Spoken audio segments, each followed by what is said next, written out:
Hello viewers, আজকে আমরা তৈরি করতে যাচ্ছি আপনাদের সবারই চেনা জানা শখের স্বাদের কুমড়ো দিয়ে আর আলু মাংস দিয়ে একটা রান্না হবে, যে আমার শাশুড়ি মার স্পেশাল রান্না, যেটা সব থেকে সুন্দর সে রান্না করে।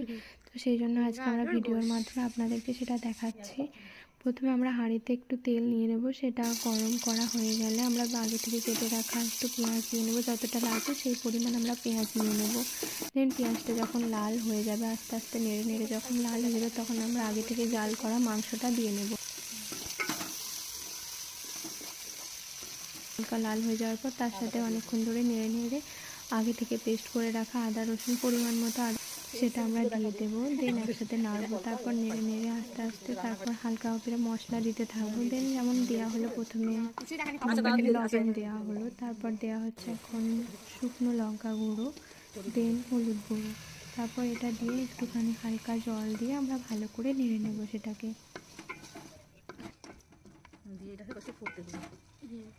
তারপর কিছুক্ষণ নেড়ে ভালো করে আমরা লো ফ্লেমে হালকা কিছুক্ষণ রেখে 2-5 মিনিট রেখে তারপর আমরা তাতে দিয়ে নেব ধনে গুঁড়ো, যেমন এখন দেওয়া হচ্ছে ধনে গুঁড়ো। তারপর আবার একটু নাড়বো, নেড়ে চেড়ে আমরা তারপর এখানে দিয়ে নেব জিরে গুঁড়ো, সামান্য পরিমাণ যতটা লাগবে জিরে গুঁড়ো। তারপর এখন দেওয়া হবে গরম মশলা গুঁড়ো। যদি আমি রান্নার কিছুই জানি না, আমার শাশুড়ি মা রান্না করে, আমি শুধু দাঁড়িয়ে দেখি সে কীভাবে রান্না করছে।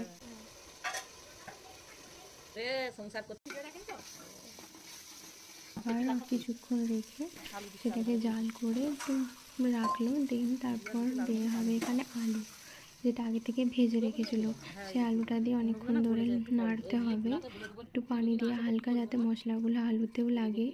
দেন একসাথে অনেকক্ষণ ধরে নেড়ে নেড়ে নেড়ে নেড়ে তারপরে পানি দিয়ে অনেকটা পানি দিয়ে যতটা লাগবে, মানে যতটা ঝোল লাগবে সেরকম পানি দিয়ে ঢাকা দিয়ে রেখে দিতে হবে একটুখানি।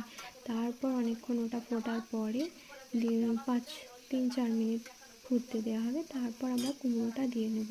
কুমড়োটা বেশি নাড়বো না, কারণ কুমড়োটা ঘেঁটে যাবে, একদমই ঘেঁটে অন্যরকম হয়ে যাবে। তার জন্য আমরা কুমড়োটা হালকা করে আগে সবার লাস্টে দিয়ে একটুখানি নেড়ে নিয়ে ব্যাস একটু চিনি দিয়ে নিতে হবে, স্মেল বাড়ানোর জন্য দিয়ে নেব হালকা একটুখানি ধনেপাতা।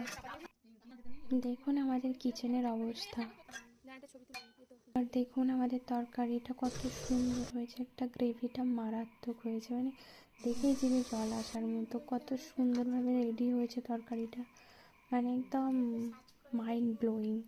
আপনার তরকারির টেক্সচারটাও যেমন দেখতে পাচ্ছেন, স্মেলটাও ঠিক ততটাই সুন্দর আসছিল। আর এটা হচ্ছে আমাদের বাড়ির মানে আগের জায়গাটা, মানে বাড়ির উঠান যেটাকে বলে।